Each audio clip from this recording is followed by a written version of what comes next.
Asho-ke uKelly Khumalo bahlali athi ayikho into yakamlimaza umoya ngaphezu kwendlela ayilinyazwe usisi wakhe.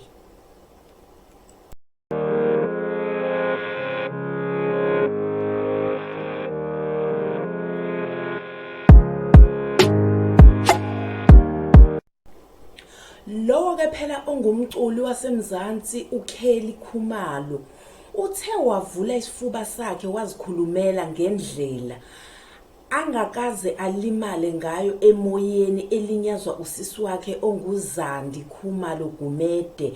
Wathi akakakhulume nje avula isifuba sakhe. Athi-ke uKelly Khumalo uvumele umama wakhe ukuba abahlanganise phela njengabe osisters uZandie naye uKelly ukuthi kuhlalwe phansi kukhulunywe.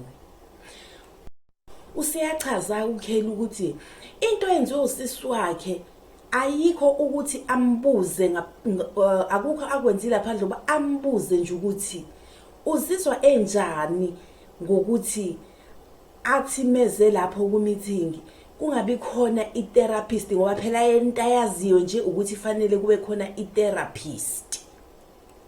Okusho ukuthi uKelly Khumalo kuko konke nje akwenzayo ukholelwe ekuthenini akube khona i-therapist. So uyambuza ukuthi uzizwa unjani ngokuthi wena kuko konke okwenzayo kumele kube khona i-therapist.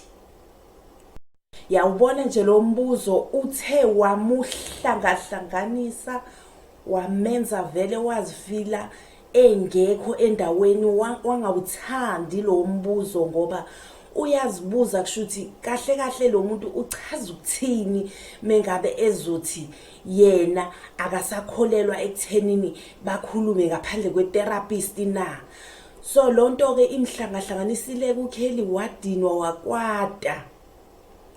Kodwa ngokukamama phela Nkosi yami njengezingane zakhe umama phela kaKelly noZandie lo phela onguntombi uyazama ukuthi ufuna futhi abantwana bakhe baphinde bazwane njengenjwayelo njengabefore nje babe ma sisters nje babe bengodade ukuthi baphinde Nkosi yami bahlangane ba-communicate bakhulume babe right ngoba uyasho uKelly ukuthi yena nosisi wakhe abasanayo nje leyo communication nayo usisi wakhe sekukhuluma nje ongatheni. So umama uyazama ukuthi ufuna ukubahlanganisa ukuthi baphinde bakhulume babe right kodwa kunhlanga zimuka nomoya.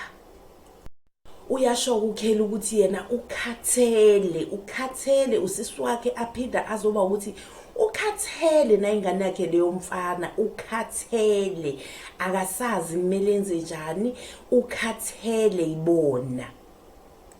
Yizo-ke zomndeni lezo Nkosi yami ukuthi ungazi ukuthi kahle kahle ngempela kumele ukwenzile ikona kuphi. Hayi asibambe lapho ke bahlali niphinde ke ningilandele kwi video elandelayo ni like ama video yami niphinde futhi ni subscribe guys ngiyanicela ni subscribe ngiyanithanda ule njengenjwayelo nje sibe zithupha zinye ziyegwayini.